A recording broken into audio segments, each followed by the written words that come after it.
we have two speakers to complete our conference. The first one is Dr. Caren Oberg, who is the museum director in Curator. Curator. Okay. There's a difference. There's an important. I'll she'll tell us more about that at the Valdez Museum.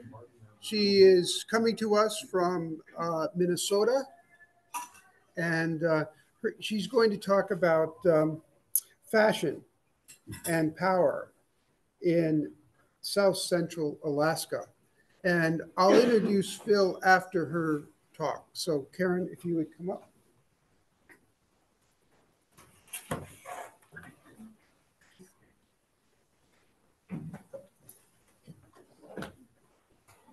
All right, I'm told as long as I basically stand here. Right about there, and then just click the arrows on the. Oh, and click the arrows. Yeah. Okay, very good. Thank you for that introduction. The reason I corrected was because we're actually in the process of looking for a new executive director for the Valdez Museum. If anybody is interested, please send us your applications. So I wanted to clarify that is. Just give you her endorsement. Yeah, no, I don't want the job. I am quite happy being the curator of collections and exhibitions. I've been at the Valdez Museum for 2 years.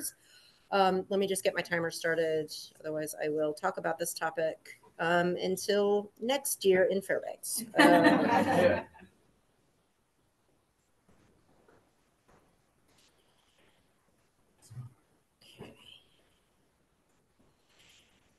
So one thing I did want to say as part of, I've sort of changed my introduction sort of based on what I heard in this morning's keynote is that I was going to jump right into talking about Edwardian fashion and power, but I wanted to point out that fashion really is power. Think about what Barclay, and I hope I pronounced her name correctly, what Barclay said about whether or not the women should have that ball that they have, or that you still have in April, because would dressing up show that Cordova was somehow doing better or too well to the rest of the country? Mm-hmm. And what did that mean? And that they had to sort of dress down a little bit for that year, because clothing is, in the words of a theorist in my field of dress studies, Joanne Eicher, clothing is a coded message. It's coding. And you read those codes, and people read those codes very differently. And that is also what I'm going to be talking about a little bit today. So I'd like to start by moving the arrows. Who are you wearing Edwardian fashion in early Valdez? So I'd like to start by reading from an advertisement. It's not up on the screen. I'm just going to read it. From the Valdez Weekly Miner, November 26, 1911, titled, Well-Dressed Contented Men. The advertisement, I think it's an advertisement, goes on to say, quote, recent arrivals in Valdez have expressed great surprise to find so many stylishly dressed men at the social functions. When they learned, however, that Silverman, the tailor, was here, they readily understood why this was the case. Of course, the Valdez men knew how to dress well before Silverman came, but his presence in the community has stimulated the purchase of high-grade tailor-made suits. So again, I don't know if that's actually a written advertisement or a Google review for 1911. I mean, that's in essence what it is. Did he pay somebody to put that in? But it really gets to what does clothing tell us in a historic period? What does clothing tell us about a historic period? It's part of identity, it's power, it's culture, it's heritage, or not, which is very important here. It's economics, supply chains, activism, craftsmanship, technology, collective memory, the list goes on. And these are the same topics that can be said of studying clothing today. And that's what connects this past to our present. My theoretical perspective is phenomenology, which is not a historian's perspective normally, so I'm going to quick explanation.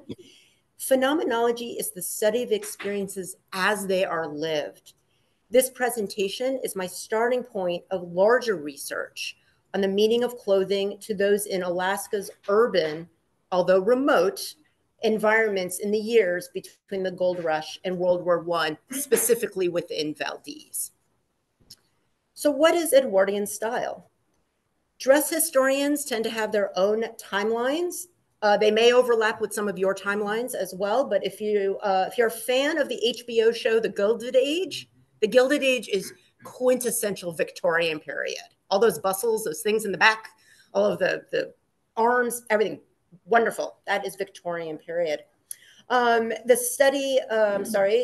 you are a fan of Bridgerton, the first season referenced the Regency period, which is the Regency of King George IV. After that, the costumes kind of go off into a whole nother world.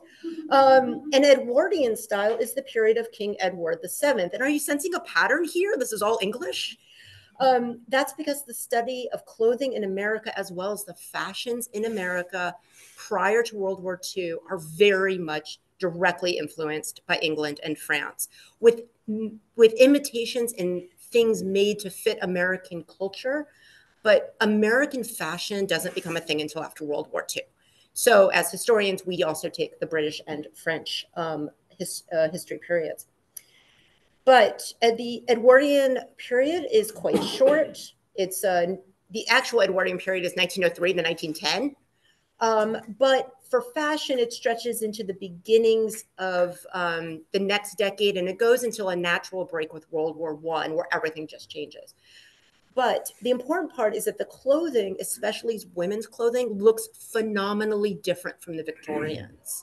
It is, you can look at two of them and see this is a very different thing. And the clothing in the Edwardian period looks like our clothing, or per se, our clothing looks like the Edwardians.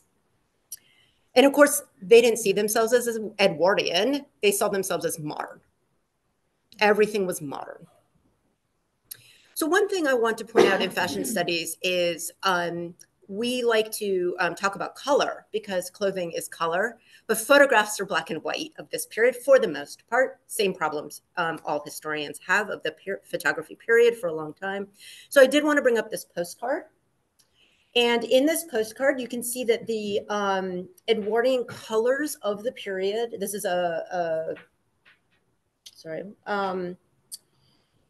this is a hand-painted postcard. It is 1911.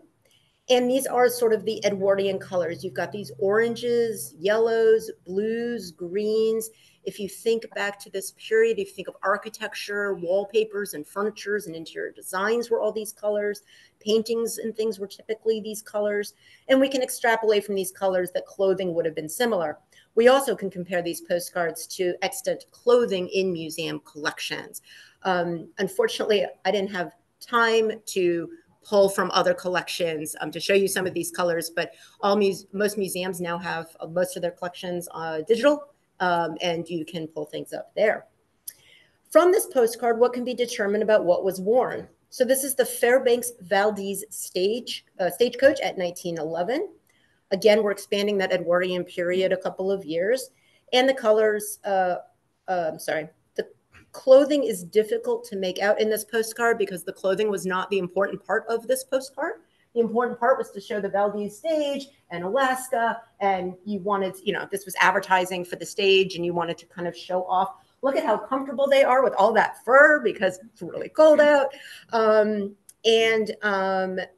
Really among all of the fur coats, really the only thing you can see is a tri-corner hat. We'll look back at this for a moment. It's right about here. And that tri-corner hat is most likely it's called a Ushanka hat, Ushanka, U-S-H-A-N-K-A, for anyone interested. It's a structured crown with fur lining, but then it's turned up on three sides. So if you imagine a 18th century tri-corner hat, this is a squared version of that. This is more what we're expecting to see. A black and white photo, people standing in front of it. And just very quickly, this is a P.S. Hunt photo of the Hospital of the Good Samaritan in roughly 1905. It's in Valdez. It gives you an idea of the cosmopolitan, the urbanness of Valdez at this time. The women in this picture are wearing fashionable clothing for the period, but they're so far away that I'm I will talk about that clothing in a close-up picture. If you're not familiar with Phineas S. Hunt, he was a Sacramento optician who came to Valdez for the gold rush in 1898 and did not do well necessarily with the gold rush itself, like most, but instead stayed in town, opened a commercial photography business in 1901. What's interesting about P.S. Hunt is that he took pictures of day-to-day life in Valdez. That is different from, say, the Miles brothers, you might also be familiar with, who were hired to take pictures of Valdez and Alaska to get people back home, companies and organizations back home to fund construction in Alaska. So that's a very different perspective. My understanding is that P.S. Hunt really did this because he wanted to see, he was in a place where he could see Valdez growing and he wanted to take photographs of that. All of this is predicated on the fact that I have been in Valdez for precisely 2 years. And so everything I say must also be said with, this is my understanding of. Okay, so we also can't talk about Valdez without talking about our snow. For those of you who aren't aware, we do get an average of 300 inches of snow per year.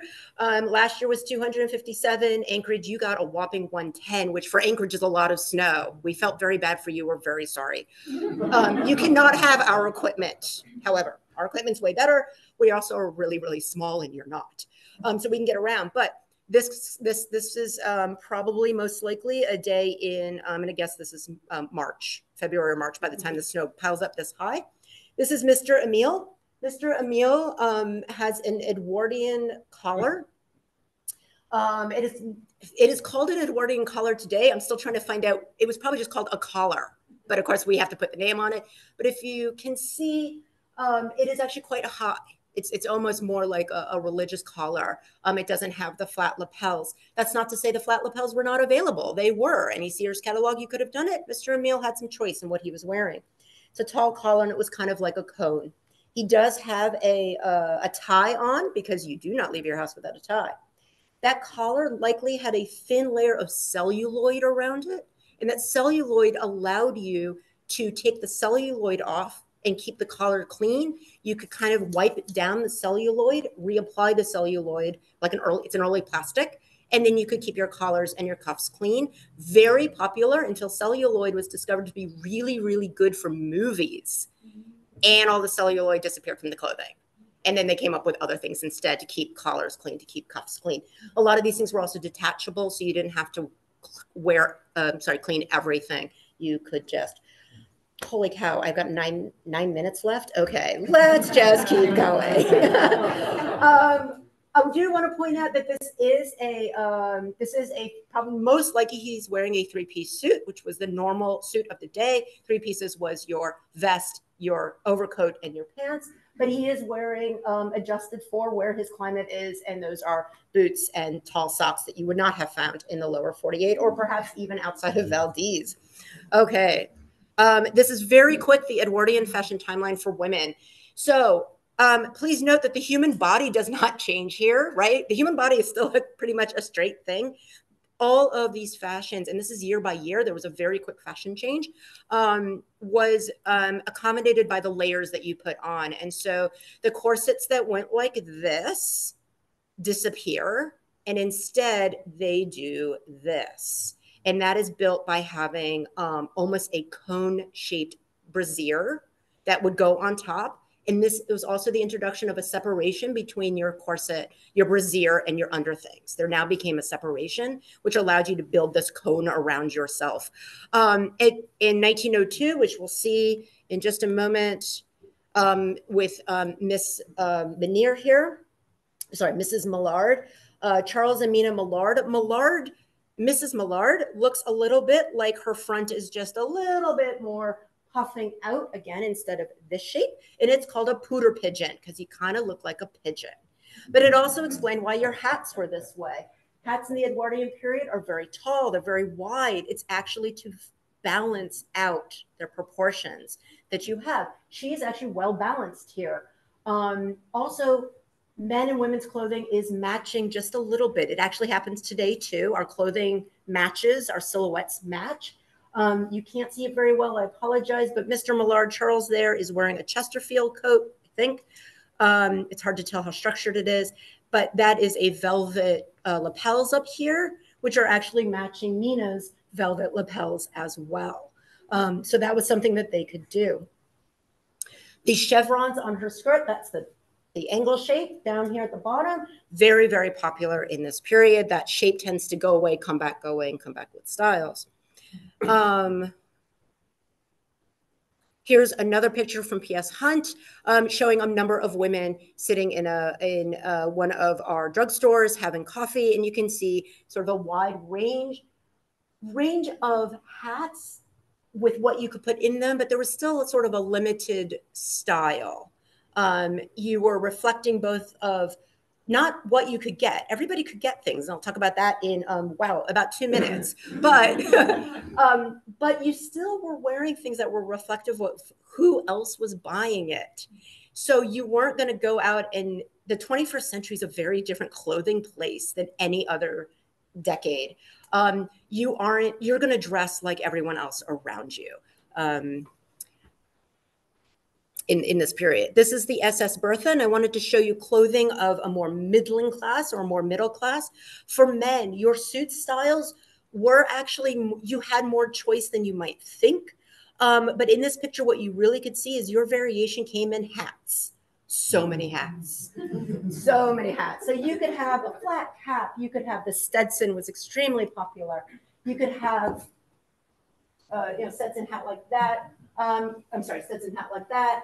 A lot of flat hats. You could have this sort of what we might call a ranger hat today, like a park ranger might wear. Children and teenagers, young teenagers are wearing their dresses. Her legs are actually showing. She's probably, my guess is she's probably about 16, actually. She's like on the verge of her dress, just looking at her face. She's probably on the verge of switching to longer dresses and putting her hair up. You have literal the sailor dress, the sailor outfit appears in the Edwardian period. And again, that's very familiar today. I'm just going to skip ahead a little bit because I wanted to, very importantly, to get to this picture. So this is really where power comes in. So this is a P.S. Hunt picture. And this is, I want to make sure I pronounce this correctly. So give me 1 moment, please. This is, according to P.S. Hunt's writing, this is the Tonsina River natives. Again, I need to do the research with my local indigenous communities to find out if that's actually correct or not. But going with what P.S. Hunt said, as you can see here, this would be what we would call Western clothing. It looks very different from that poodle pigeon and those silhouettes and all of those stripes and everything else. It is for the women, it is without shape. It is less tailored. One might call it shapeless, but then there's a lot of value added to that. I don't want to call it shapeless. It just has less structure. The men are not wearing three-piece suits. They are wearing variations of it with collared button-down shirts and jackets. But my question that I want to start researching is, how many generations in? This is 1903. We have the Russians here for quite a long time. How many generations in is this clothing? I mean, I can tell you it's the Edwardian period, but how many generations in have this particular group been wearing Western clothing? And also, we of course know for children going to boarding schools, the first thing they did is take away their clothing and give them school clothing, whether that's Western clothing, whether that's a uniform, whatever that is. So the change here, there's how much of this is power? How much of this is agency? How much of this is, are they wearing more fur underneath because frankly, this clothing does not look warm enough because the Edwardian clothing was not warm enough. There is a lot here to dig into that I can't do in the next 2 minutes and 40 seconds. But I will be looking into that. Lastly, I do just want to talk about supply lines, supply chains. I think there is certainly among the people who come from the lower 48 that come to Valdez, we're on the road, but we are still very remote. And there's this idea that somehow fashionably we should be, years behind the times. And that same idea, of course, was assumed by people in the 19th century, early 20th century as well. So how did people find out about fashions? The same way they found out all around the country. And that was through newspaper articles. So these are from the Valdez, sorry, I can't remember the screen, Valdez Bank and Mercantile Company in 1911 and 12. You've got hats. Some hats have more style than quality, some the reverse. Our spring Stetsons, not spring 1911. We're on top of fashion. This spring, got to have your Stetson. You got to look good at that next social. We have a lot of advertising towards men. That's another study that could be done, is the balance between where I expect today most fashion to be geared towards advertising towards women. How much of it was geared towards men in Valdez? Was that a gender imbalance? All kinds of different questions there. The Packard shoe, that is the Packard company that eventually becomes cars, I think. So there's some relationship there. Again, men's hats. Women were not left behind, though. And so how did women get their clothing? A lot of times still in this period, you're still ordering bolts of clothing and having a dressmaker make it, because I don't care what era it is, most of us actually don't know how to sew. And so you need to hire Miss Anna Ross, who was dressmaking. There was a note of warning. Every woman knows how exasperating it is to have costly goods ruined by made into an ill-fitting dress. To ensure against such possibilities, have Mrs. Woolridge, the ladies' tailor, do your dressmaking office in the Silverman building. Hey, the Silverman's brought back up. And then you can improve your form by wearing the corset and brassiere for sale at E. Winters, the ladies' furniture. So that is how you could buy things in town. And because of trains and because of the speed of trains getting to Seattle was 3 days. Seattle came to Valdez via boat every couple of weeks to every couple of months. You could get the top fashions. You could get the top fashions within a season. Didn't mean you wore them yet, but you could get them. So thank you very much. There's that well-dressed, contented men. That's the actual piece. So I'm going to turn it over.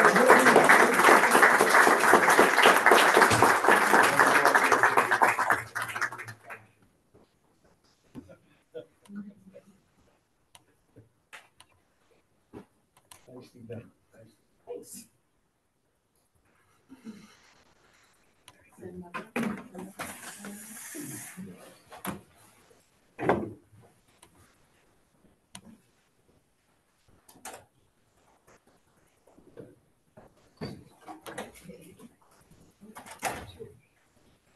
Okay.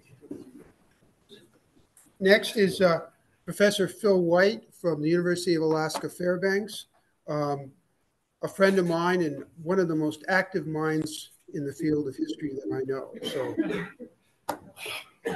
no pressure with that. Wonderful to see everyone here. Last session of the day. So I want to make this informal, kind of a bit of a conversation, and get into it.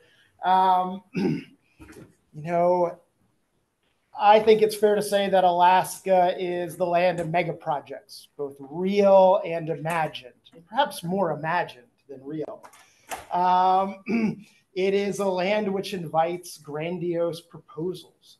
I think we have a mega project mentality, right? And that's for a bunch of different reasons, right? We have this big land, certainly full of natural resources, but under a capitalist mindset, those resources aren't worth anything in the ground, right? They have to be extracted. They have to be moved to market to be monetized. And in such a harsh climate, that demands a certain kind of infrastructure, right? We also have a history of militarization, right? Which is the federal government spending billions of dollars up here, which has given rise to some of these infrastructures at various points in time, both real and imagined. And then, of course, our size as a state has something to do with this mega project mentality, and reminds me, of course, of a famous line by Edward Teller when he was pursuing his Project Chariot. He said that big projects need big people, and big people are found in big states. That's the way he justified it. So the list of these proposed mega projects is probably longer than we have time for today, but it includes the fantastical idea to dam the Yukon River with the Rampart Dam. It would have created a reservoir the size of Lake Erie.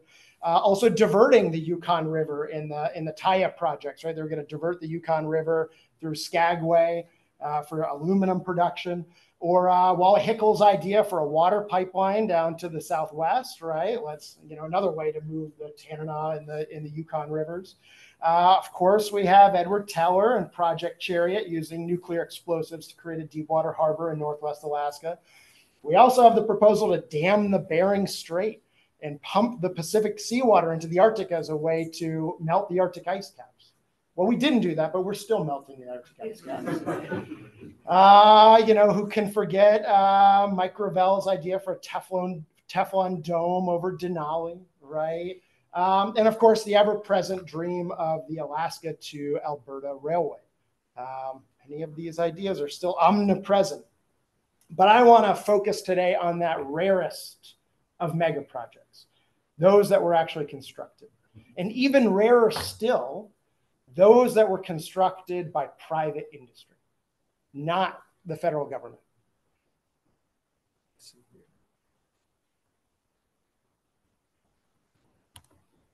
Do it. So I tell my students, if we expect to rely on technology, we should always expect problems. Oh, yeah, I think I had to do it with You don't mind help.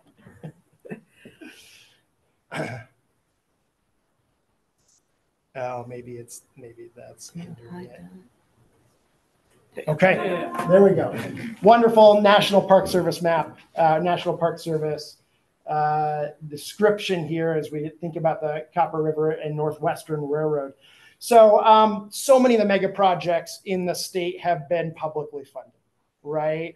Whether that's the Alaska-Canada Highway, whether that's the Alaska Railroad, whether that's the Chena Flood Control Project, the largest public works project in interior Alaska.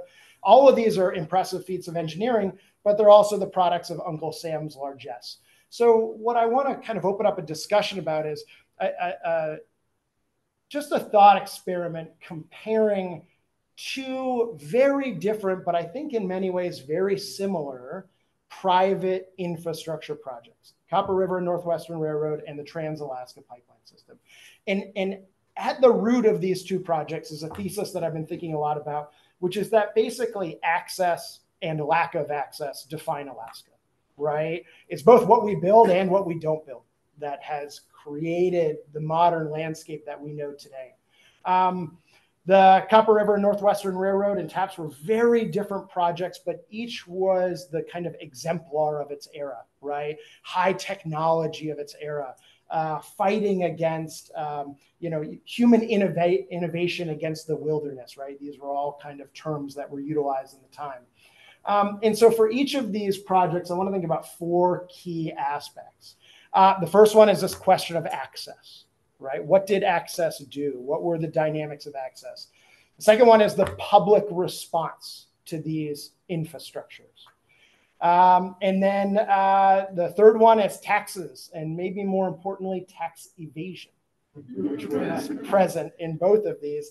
And then the final one, I want to think about the end of life of these infrastructures. What happens when, hundreds of millions or billions of dollars in 21st century dollars are spent on these infrastructures? What happens when that's invested at the end of life of the project?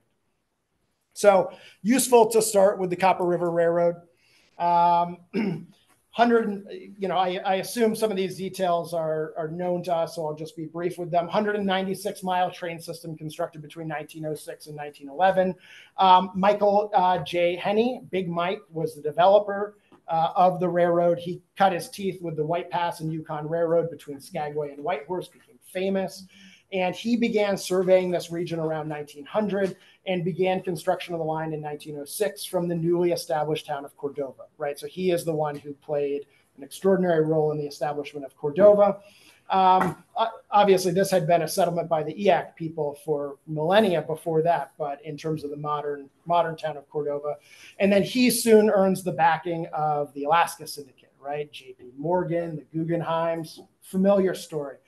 Klaus Naske says this is the most famous or infamous corporation in Alaska history and politics, right? So the nature of the Alaska Syndicate will have a lot to do with the public reaction of the Copper River Railroad.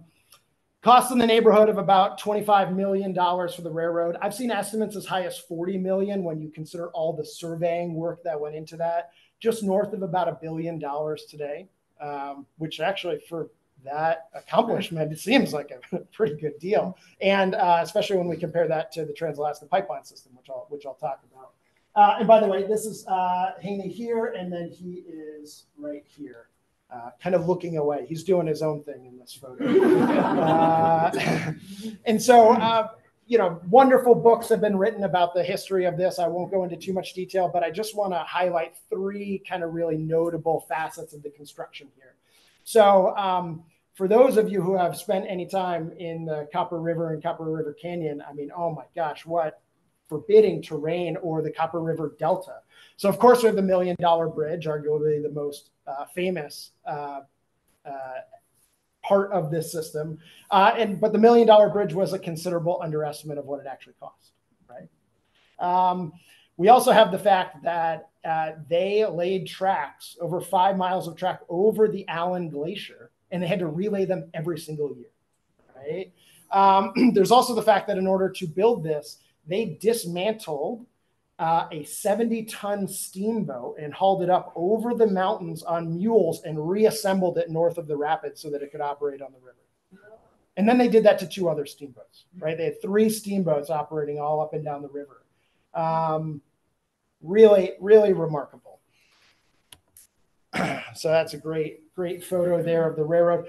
This isn't actually accurate, but sometimes in my mind, the railroad is more trestle than anything else. The amount of trestles they built, I think it was 30 miles of bridges and trestles for this railroad. I mean, just quite the feat.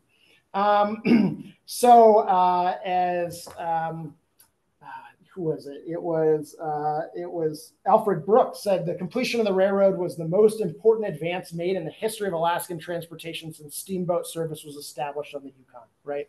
This was a big deal in the early 1900s, and access here was so important, predominantly because of the snow, because of the winter, right? So in the middle of winter, they would have as many people, working on the railroad and maintaining the railroad as they had working in the mines. About 800 people to keep the 200-mile railway open.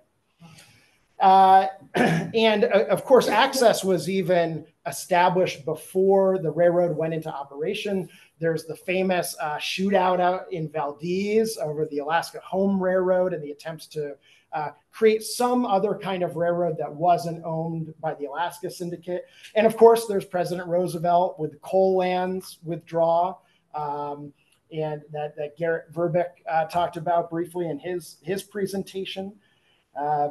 And ultimately, the railroad did not end up using coal, right? They did bring in some Canadian coal, but then they basically switched to bunker fuel. And so coal did not end up becoming as consequential of an issue in the history of the railroad. Okay, let's talk about, this is my students' favorite topic. They never want to talk about this, taxes. Okay, taxes and tax evasion. So we heard a little bit from Ashley on our walk that actually there was a race to complete this railroad because the federal government was cracking down on railroads, right? We were transitioning from the Gilded Age to the Progressive Age. There was greater government regulation and scrutiny of the railroads. And so, the federal government was issuing a tax of $100 per mile of railroads. So I haven't gotten the story fully straight here. But certainly the Alaska Syndicate wanted to reduce their taxes as much as possible. The race to complete the railroad. The other fascinating thing is the 950-foot trestle bridge over the Copper River, right? I've heard 2 different stories, and I don't know which one is the most accurate. So one is that it was cheaper for them to rebuild this every single year than it was to build a permanent steel span. The other story, and these aren't incompatible is that they did not want to have that trestle completed, because then the railroad would have been a completed railroad and it would have increased their taxes, right? So in some sense, perhaps rebuilding that railroad was a marvelous tax evasion scheme, right? And by the way, this is at a time where, you know, territorial taxes are de minimis, but the federal government still has this scrutiny of the railroads. And by the way, you know, the human consequences of that were considerable, because 15 railroad workers over the years died on that trestle, because they leave the trestle in place until, you know, the river washed it away. And occasionally there were railroad workers on the bridge or on a train. They actually had a train plunge into the Copper River, and then they brought it back out. Public response, really important. We see the kind of push for home rule by people like Judge Wickersham in reaction to the Alaska Syndicate and to this railroad. And so the single, I think the single most important public response that comes out of this, by the way, this is using explosives. I believe this is in Wood Canyon on the Copper River. That created such a big wave in the river that it almost drowned those 3 steamboats. It almost overwhelmed them downstream.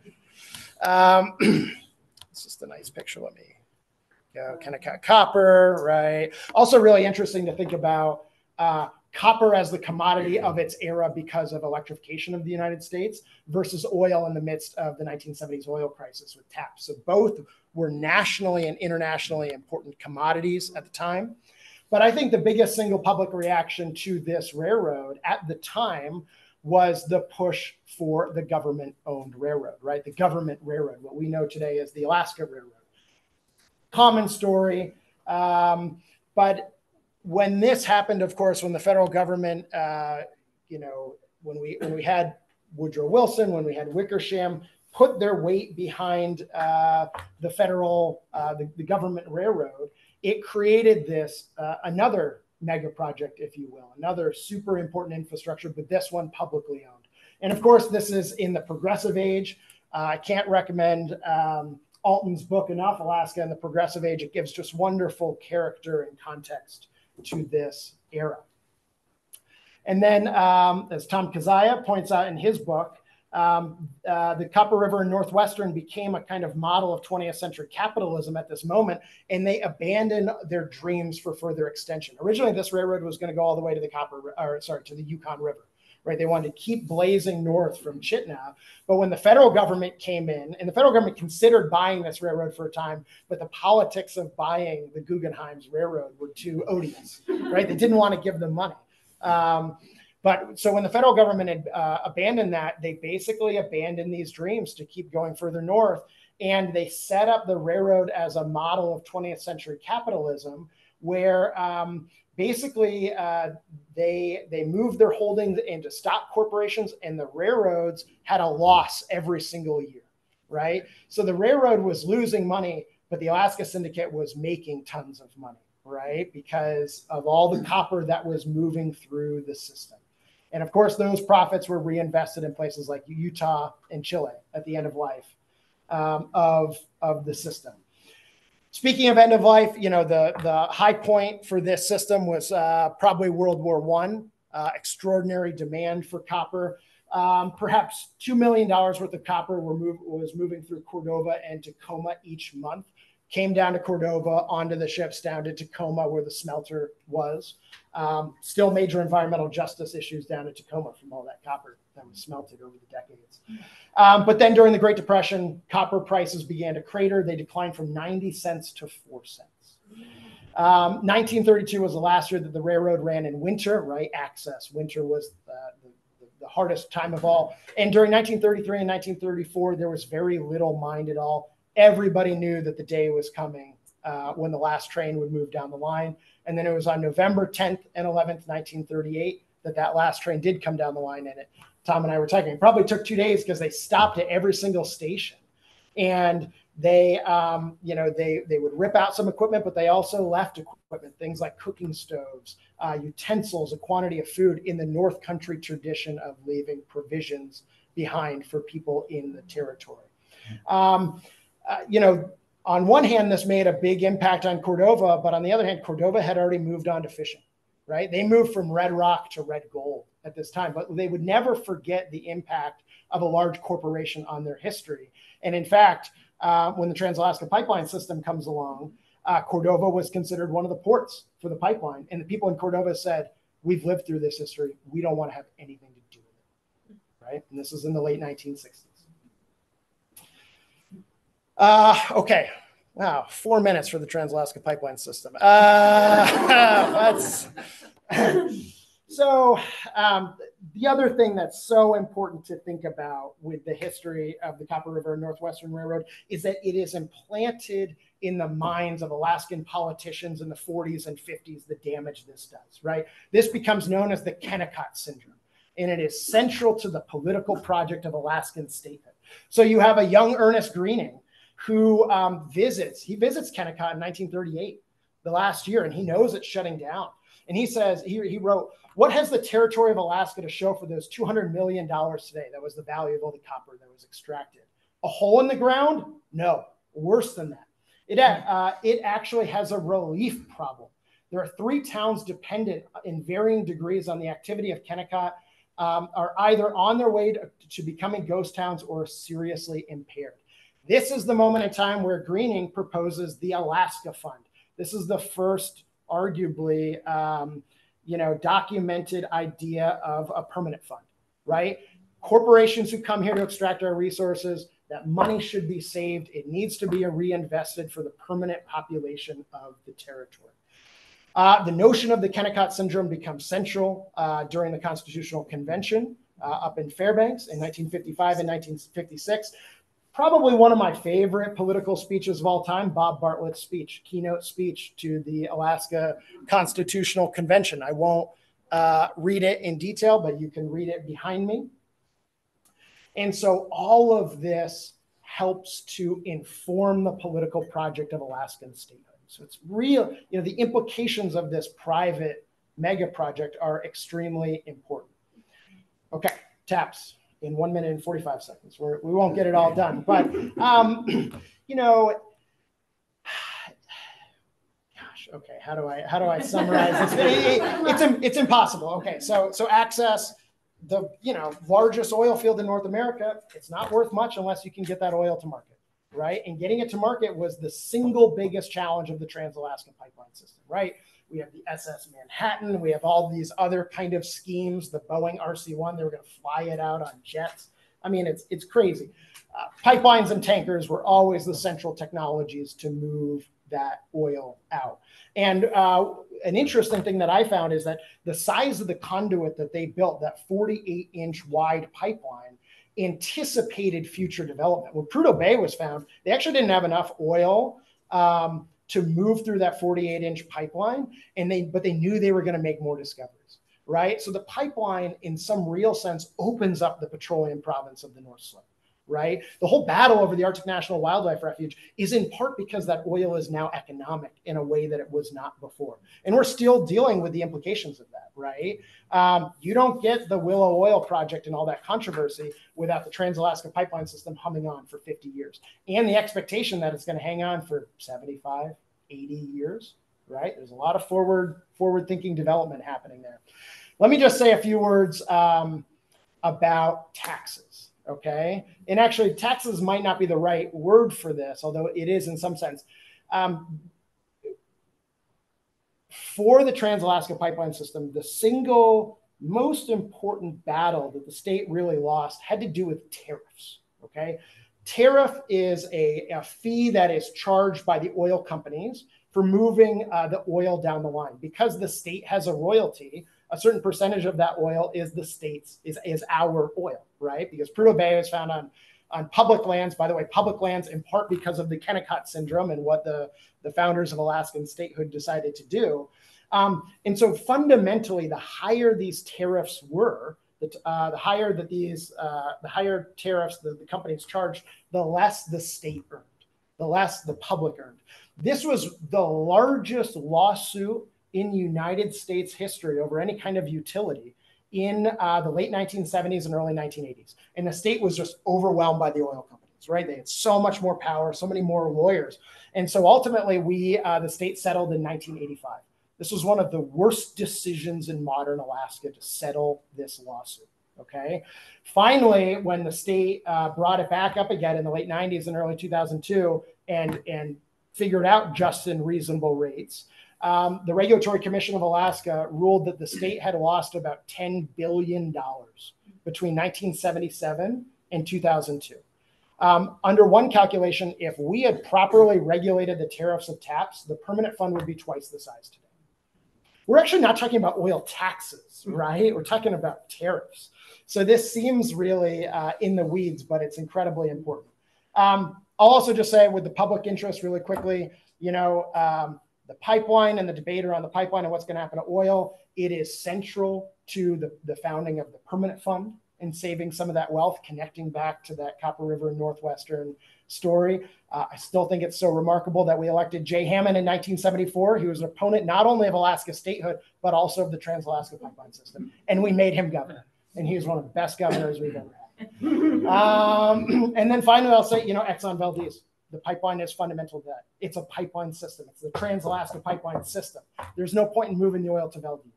It was always about moving the oil to international markets, right? And so we're still dealing with that problem. The tankers are still perhaps the Achilles heel of that system, just as they were in '89. I can say a lot more about the end of life and what's called DR&R of the pipeline. It's a huge subject, but I am at time, and perhaps we can take it up in the questions. So maybe I'll just leave with this.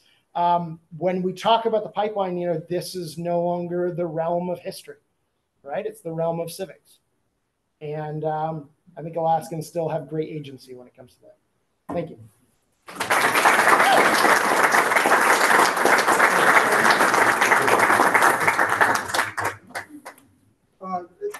It seems that we have some time for questions, so let's have them.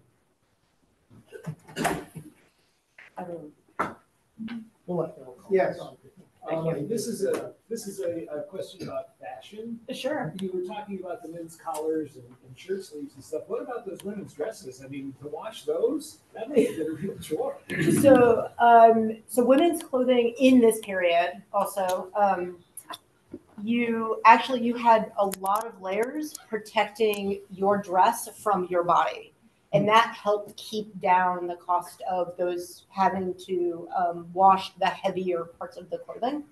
So you actually had much lighter cottons that could be usually cottons or silk if you could afford it, or linen.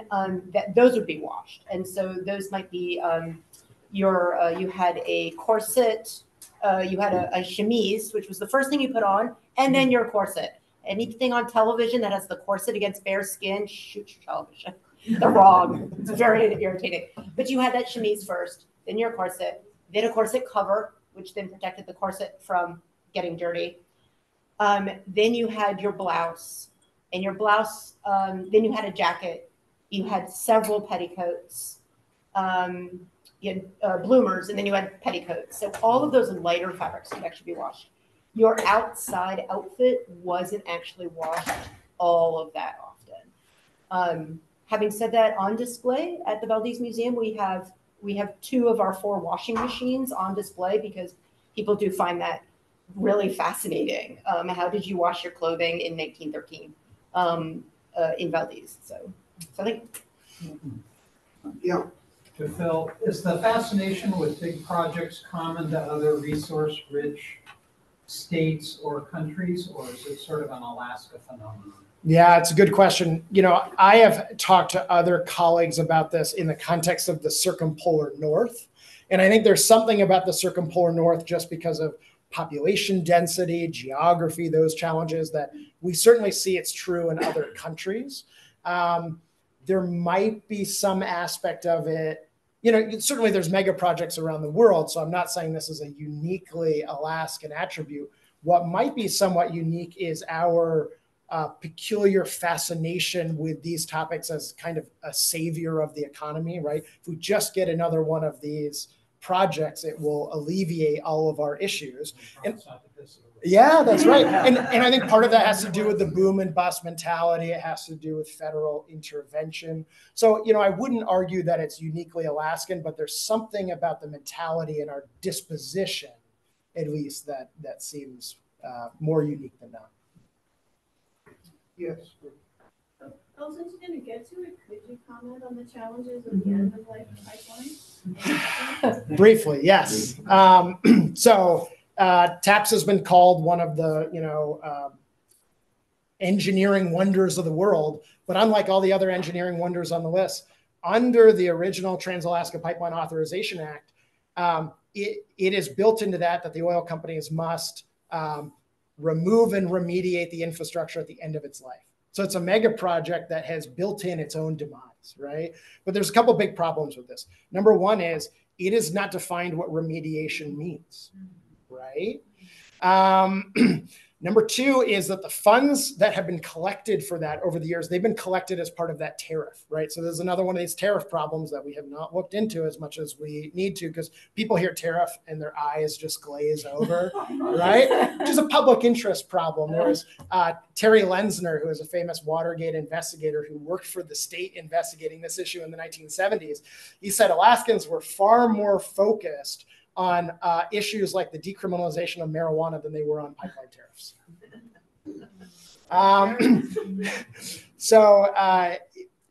They, in theory, $5 billion has been collected for this, okay? But the problem is that's not sitting in an escrowed trust fund that the state can access and we see. It's actually intermingled with the oil companies' other monies. What that means is they've been able to invest these monies over the years and make tens of billions of dollars from that. Arguably at the public expense, it gets complicated. We can talk about that. But it gets really problematic when you have these pipeline transfers. So take the BP Hilcorp deal that just happened. BP, arguably the most important oil company in Alaska's history. They own 50% of the Trans-Alaska pipeline system. They have now exited the state. They are not doing operations in the state. Hilcorp was not big enough to take on their DR&R obligations for the pipeline. So BP still owes us about $2.5 billion. They're not in the state. It's not even clear that we have jurisdiction to make them pay that money as the state, right? So it's a major public interest problem. Meanwhile, politicians don't want to talk about this, and anybody who raises it is seen as some type of environmental fanatic that wants to shut down the pipeline.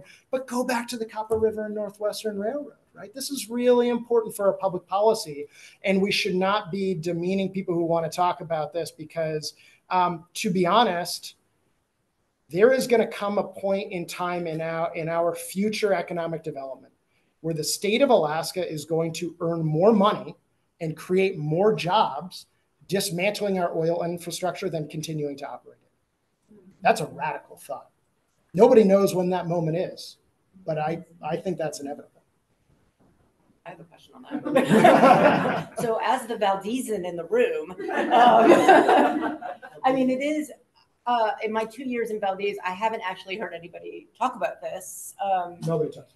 Because nobody talks about it, and we usually talk about it in terms of tourism, where we say, look, at some point the oil's going to stop, Alyeska is going to go away, and we need to make sure we have tourism. Yeah. And so when you were mentioning about how Cordova had already switched over to fishery by 1935 or so, it did make me think of how we are continuing to try to build up our tourism in a way that has its own problems because we don't want to become Juneau. Sorry, Juneau. You have too many. We know that there's a problem as you build up tourism. So I just wanted to say that. As the Valdesan in the room. No, absolutely. And I think Valdez has been very forward thinking about this and trying to appropriate monies to things like building trails and having these ice climbing festivals and fat bike festivals. I've been. It's wonderful. Everybody should go. And so I do think Valdez is thinking about this. Now, DR&R does also relate to the Valdez Marine Terminal. Yep. Right. So it's a kind of holistic in that, and this is a big deal. But I'll also say Valdez has been on the front of the line.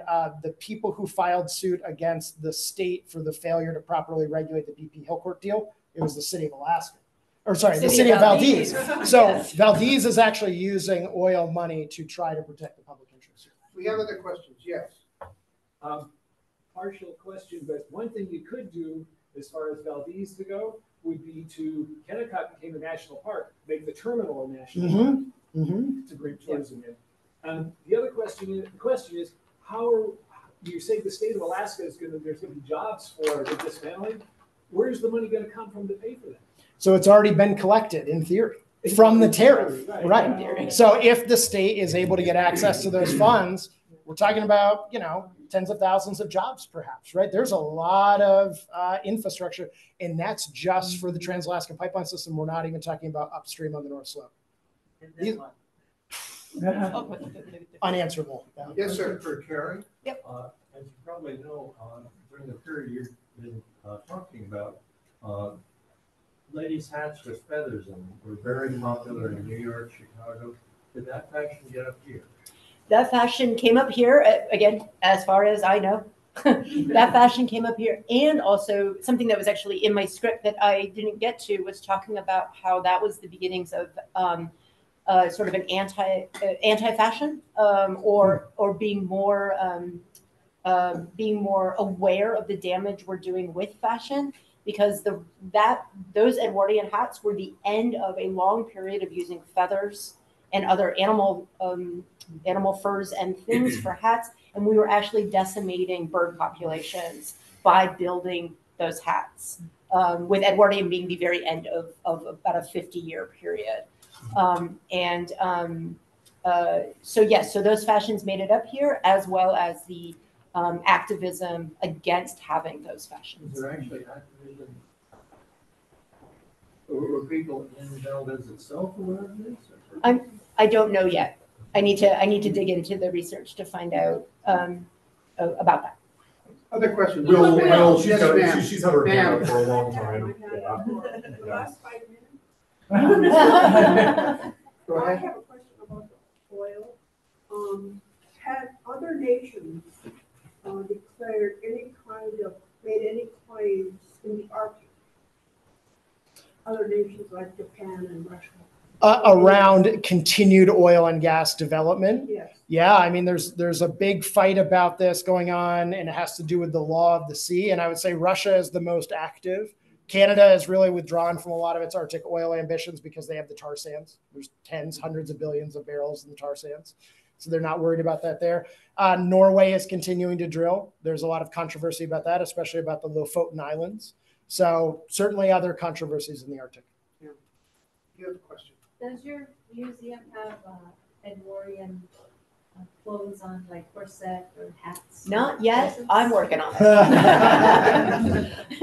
it. No, not yet. We're actually, we do have clothing to show, and we've had clothing on exhibit, but that clothing has been on exhibit for 30 years and it needs to rest and recuperate. But we have other clothing. It's on my plan. One more question. Yes. Last question of the conference. Of the conference. Make it a good one. A lot of pressure. Questions about the fashion as well. As far as all of the stiff corset pieces and that sort of thing, were there versions that working class women wore that were able to practice with them more? Absolutely. And there always had been. So the corsets we see on television are that would be the equivalent of fashionista Instagrammers, Kardashians today. All of us would have been wearing working person corsets that you could actually bend down in, and you could do your work, and you could. The corsets by the Edwardian period are actually fastened in front instead of in back. Again, if you're a working person, which all of us would have been, because you don't have ladies' maids anymore, or they start to go. That starts to go out of style for economic reasons. And so you could corset yourself up instead of having a lady's maid help you through the back. A quick note on that is during my dissertation, which was about costumed interpreters and what they wore at historic sites, if you were a costumed interpreter who wore a corset, you swore by them because they held you upright. They actually made the backbreaking work easier because they held you up. We don't wear anything that holds you up. The men wore also a type of garter depending on their period because it held them up. If you were a costumes interpreter, female or male, that didn't wear a corset, you hated them, hated the thought of them, and felt great sympathy for your colleagues who had to wear them. So the wearing of those things actually teaches you a lot about